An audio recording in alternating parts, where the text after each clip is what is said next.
Berita baik untuk semua yang mencari pekerjaan. Peluang untuk memenuhi jawatan kosong dibawakan khas oleh Sarawak FM bersama Kementerian Sumber Manusia bersama Perkeso.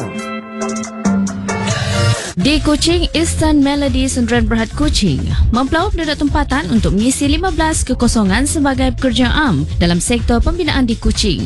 Gaji RM1,500 sebulan. Sendayan Properties Sdn Bhd Kuching mempelawak penduduk tempatan untuk mengisi 70 kekosongan sebagai pekerja am dalam sektor pembinaan di Kuching. Gaji RM1,500 sebulan. East Malaysia Asphalt Supplies Sdn Bhd Kuching mempelawak penduduk tempatan untuk mengisi 2 kekosongan sebagai pengendali dalam sektor pembuatan di Kuching. Gaji RM1,500 sebulan. Chuan Lin Metal Works Sdn Bhd Kuching mempelawak penduduk tempatan untuk mengisi 10 kekosongan sebagai pekerja am dalam sektor pembuatan bahan besi di Kuching. Gaji RM1,500 sebulan. Di Sibu, Upper Option Sdn Bhd Sibu mempelawak penduduk tempatan untuk mengisi 10 kekosongan sebagai pekerja am dalam sektor pembinaan di Sibu. Gaji RM1,500 sebulan. Bina Jaya T Construction Sdn Bhd Sibu mempelawak penduduk tempatan untuk mengisi 5 kekosongan sebagai pekerja am dalam sektor pembinaan di Sibu. Gaji RM1,500 sebulan. Home Construction Sibu mempelawak penduduk tempatan untuk mengisi 10 kekosongan sebagai pekerja am dalam sektor pembinaan di Sibu. Gaji RM1,500 sebulan.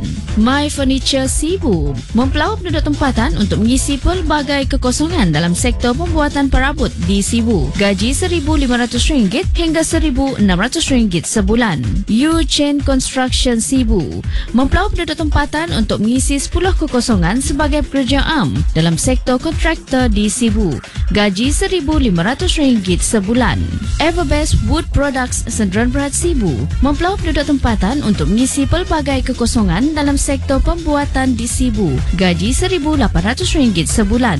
KLS Metal Resources Sibu mempelawak penduduk tempatan untuk mengisi pelbagai kekosongan dalam sektor perkhidmatan bahan kitara semula di Sibu. Gaji RM57.70 hingga RM70 sehari. Di Kapit, Pokyong Engineering Sdn Bhd Kapit mempelawak penduduk tempatan untuk mengisi pelbagai kekosongan dalam sektor pembinaan di Kapit. Gaji RM65 sehari. Di Miri, Gunung Mas Enterprise Miri mempelawak penduduk tempatan untuk mengisi 6 kekosongan sebagai pekerja am dalam sektor perkhidmatan mengutip sampah di Limbang. Gaji RM1,500 sebulan.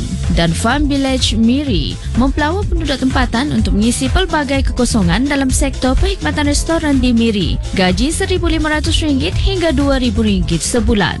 Untuk maklumat lanjut, sila hubungi pejabat Perkeso yang terdekat atau mendaftar di portal pekerjaan Kementerian Sumber Manusia di bawah selain Perkeso iaitu My Future Jobs.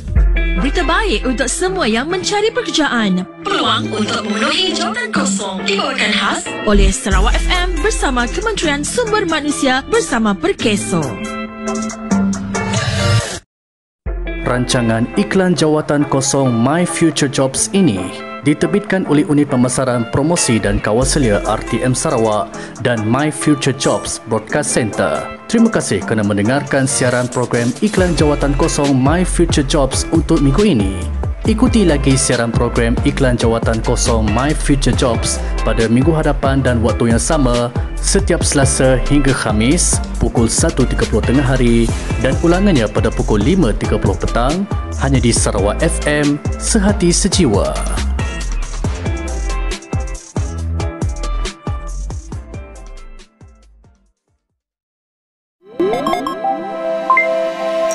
Thank you.